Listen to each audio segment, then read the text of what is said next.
proyecto de investigación de la materia de sexto semestre, Economía Internacional, del programa de estudios de la licenciatura en Economía de la Facultad de Economía de la Universidad Nacional Autónoma de México.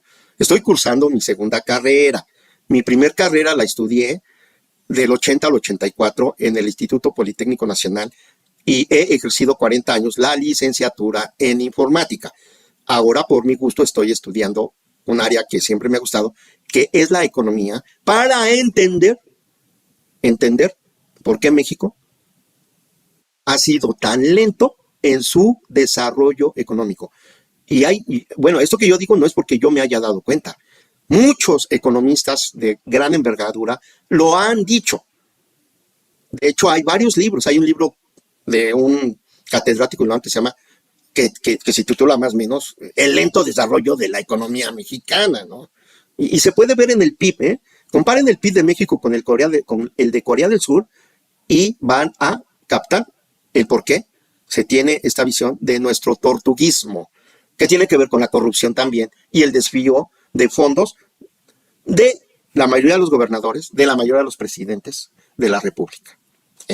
Presuntamente, para que no haya otra. Presuntamente. Aclaro. Entonces, la actividad 3 se refiere a inflación y tipo de cambio en México. ¿Qué es y qué mide la inflación en un país, en este caso México? En la definición clásica de inflación, encontramos que es el aumento sostenido, prolongado y generalizado en los precios de los bienes y servicios durante un periodo de tiempo. Puede ser un mes, un bimestre, un trimestre, un semestre y hasta un año. Y para los países es muy importante medir su inflación. Estas condiciones se tienen que cumplir para considerar que se ha entrado en una espiral inflacionaria.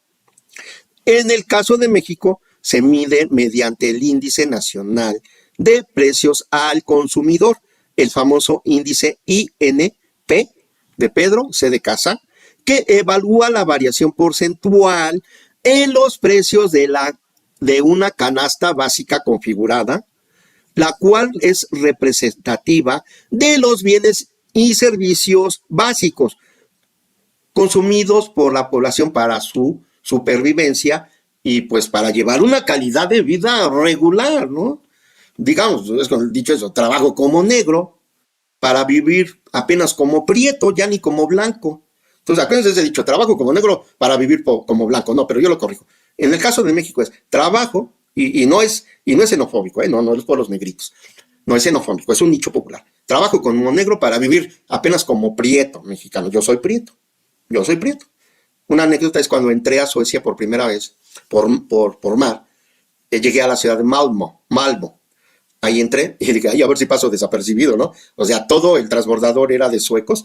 Yo era el único mexicano, prieto, y me dije a mí mismo, y a un amigo chileno que es blanco, latino, chileno, pero de raza blanca. Entonces digo, de broma, voy a entrar a ver si paso desapercibido, pero luego que bajé y entré a la sala de inmigración, que me ficha, ¿no? Come here. What are you doing here in Switzerland? What is the purpose of your travel? ¿Ok?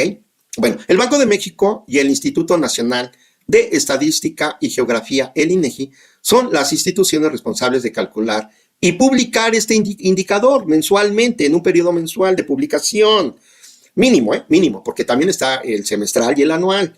Esto es fundamental para evaluar el poder adquisitivo de la moneda y la estabilidad económica del país. Hay diversos portales como el de Banco de México, en donde se concentra la información estadística sobre la inflación y las unidades de inversión que se inventaron con Miguel de la Madrid cuando caímos en una inflación de hasta el 1000%, imagínense. Ahí López Portillo cumplió su promesa de hacernos millonarios.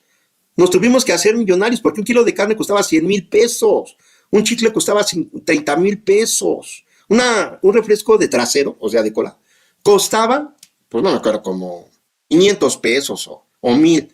Es decir, tenías que ser millonario para gastar, debido a la tremenda espiral inflacionaria en la que entramos. Acorde con la Ley Nacional de Información de Estadística y Geográfica, que se publicó en el Diario Oficial de la Federación el 16 de abril de 2008. A partir del 15 de julio del 2011, el INEGI tiene la facultad exclusiva de elaborar y publicar los índices nacionales de precios al consumidor basado en alrededor de 250 productos que se consideran básicos de consumo básico, pues para los chicas, los neomexicas. Por ejemplo, ¿qué ha sucedido con la inflación en México en los periodos de 2022 y hasta octubre de 2023? En uno de los muchos portales acerca de información económica sobre la inflación, tenemos esta medición inflacionaria de los productos básicos, en donde sí ha habido un incremento muy importante. De acuerdo con este portal económico, que no se considera oficial, por supuesto, la inflación general anual de febrero de 2023 se situó tremendamente en 7.62, siendo que hay países como Japón, cuya inflación es del 1%, Suiza 2%, Francia 2.3%, y así es el común denominador en esos países. Pero nosotros 7.62%. Y ya con la cuarta T, ya con la cuarta T. Una cosa es la demagogia, que nos engañan por no leer o no leer, como dijo ese secretario de Estado a la niña, leer. Y la niña le dijo, no, no es leer, es leer. Lo cual es muy alto para los estándares mundiales, que están por debajo del 2.5% de inflación anual, anualizada, desestacionalizada y subyacente. La inflación subyacente disminuyó a 8.29% desde enero. Recordemos que no entra a definir la subyacente, se los dejo de tarea. Sin embargo, los alimentos siguen sin dar tregua. El huevo se incrementó el 35% 17 anual. Y hay factores extraeconómicos como el cobro de derechos de piso. Estos datos están actualizados al 9 de marzo del 2023. Es lo que digo, es importante acotar que hay factores extraeconómicos que están elevando los costos del limón, del aguacate, del pollo, de la tortilla y la tortilla, ¿no? Y ustedes ya saben a qué factores me refiero, ¿no? Al famoso, por ejemplo, cuando he ido a dar cursos a Honduras, allá le llaman impuesto de guerra. Hay un portal que resume lo siguiente en su semáforo nacional de información. Hay un semáforo. Verde quiere decir que vamos bien, amarillo es que estamos en riesgo de inflación alta, y rojo es que el país está, pero jodido, ¿no? La tasa anual de inflación fue de 7.62%. La inflación anual continúa por encima del objetivo del Banco de México, que por mandato constitucional es la única entidad que debe de gestionar el tipo de cambio y la inflación y su rango de variabilidad. El semáforo nacional de inflación creo que está en rojo. El dato de la inflación anual de febrero fue inferior al del mes anterior, cuando fue hasta de 7.91%. La inflación general de febrero de ese año fue ligeramente menor al consenso del mercado. Y con esto termino la parte de la actividad 3, que se refiere a la inflación en un país, ¿no? Y en este caso, México. En esta actividad 3 también vamos a tocar el tema acerca de qué es el tipo de cambio. El tipo de cambio en un país, en este caso en México. El tipo de cambio en un país es el valor relacional o relativo de su moneda nacional, es decir, en este caso el peso mexicano, MXN, con respecto a otras monedas de otros países extranjeros. Recordemos que existe el mercado mundial de divisas. Finalmente, recordemos, lo definió Marx, ¿no? En el Capital, en el tomo 2, volumen 4, inciso 2, versículo 1, como en la Biblia, ¿no? Deben dividir el Capital como en la Biblia, ¿no? Por libros, por capítulos y por versículos. Sería sano para su estudio, porque en la Biblia es muy práctico, porque ya hace uno una exégesis, un estudio bíblico.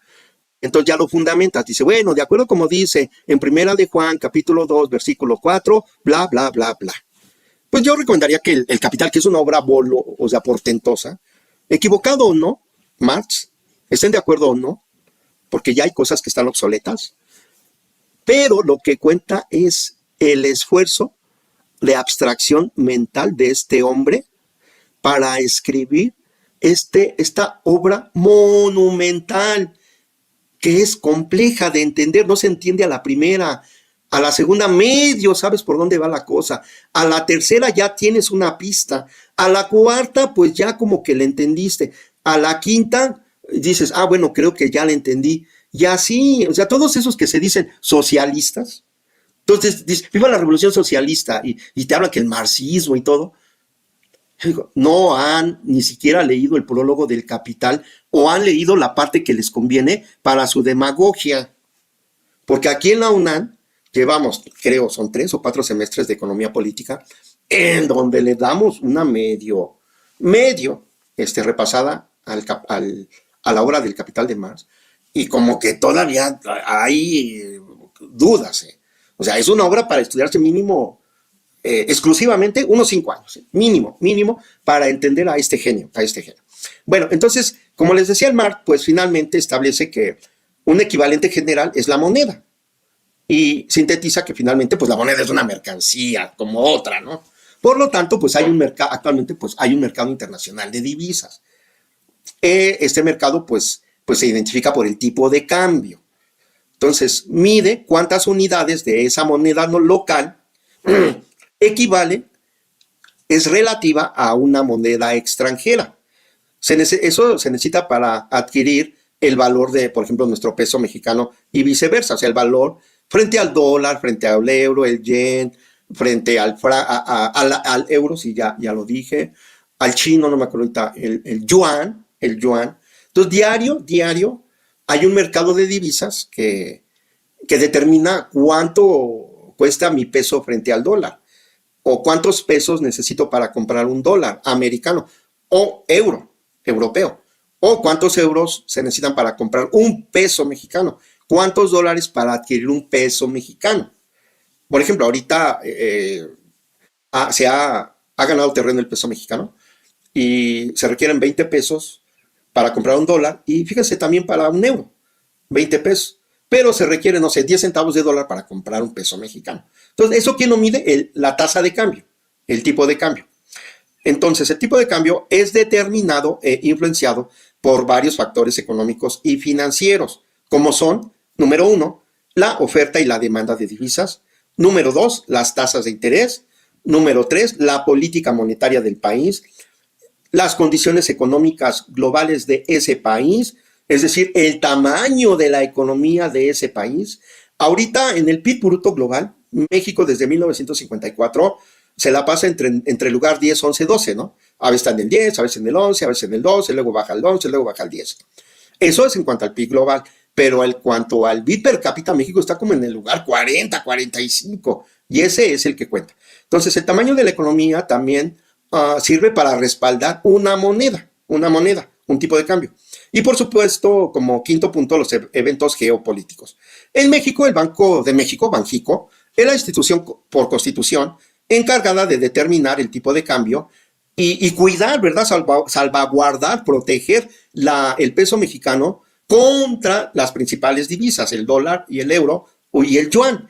Y se establece a través de subastas diarias, donde se determina el valor del peso mexicano respecto a otras monedas extranjeras. Por supuesto, especialmente el dólar estadounidense y el euro europeo, de la Comunidad Económica Europea, que los europeos se dieron cuenta que o se unían para darle batalla a Estados Unidos, o si seguían como islas, Estados Unidos se los iba a comer, por el tamaño de la economía. Imagínense, Estados Unidos ahora es un país de más de 300 millones de habitantes. Alemania son 60 millones de habitantes. España creo que son 40 o 45. Entonces son demográficamente países muy pequeños respecto a Estados Unidos. Ahora imagínense con China, 1.700 millones de chinitos. Entonces la economía de China es monstruosa. Por supuesto, es una referencia clave debido a la importancia de las relaciones comerciales entre México y otros países, principalmente pues nuestro principal socio comercial pues son los Estados Unidos. El tipo de cambio es un indicador crucial para, número 1, evaluar la competitividad de la economía; número 2, influir en las decisiones de inversión y comercio internacional; número 3, monitorear la estabilidad macroeconómica que se refleja en los bolsillos, es decir, en la estabilidad microeconómica.